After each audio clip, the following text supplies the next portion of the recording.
আসসালামু আলাইকুম। যাদের ড্রাইভিং লাইসেন্সের মেয়াদ শেষ, নবায়ন করা লাগবে অথবা নতুন আবেদন করবেন, একবারে বিআরটিএর অফিসে না গিয়ে সোজা কম্পিউটারে অনলাইন যেখানে কাজ করে সেখানে চলে যান। সেখানে গিয়ে নির্ধারিত ফি জমা দিয়ে সেটা বিকাশে দিতে পারবেন, রকেটে দিতে পারবেন, যে কোনো অনলাইন প্ল্যাটফর্মে আপনি দিতে পারবেন। আপনাকে ব্যাংকেও যেতে হবে না, দালাল ধরতে হবে না, ঘুষ দিতে হবে না।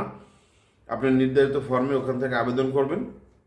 যদি আপনি নতুন হন, আপনাকে একটা ডেট ওখান থেকে কম্পিউটার ম্যান আপনাকে বলে দেবে। আপনি ডেট মতো গিয়ে পরীক্ষা দেবেন।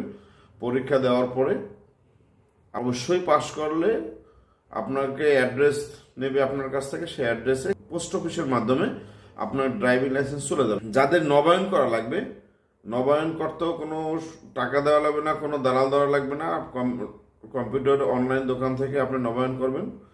4,212 টাকা লাগবে আপনার নবায়ন ফি, গভর্নমেন্ট ফি।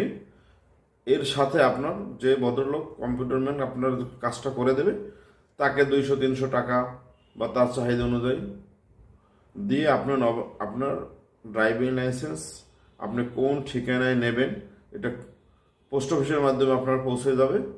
একটা টাকা ঘুষ দেওয়া লাগবে না, কোনো দালাল দেওয়া লাগবে না। আমি আজকে আমারটা কমপ্লিট করলাম।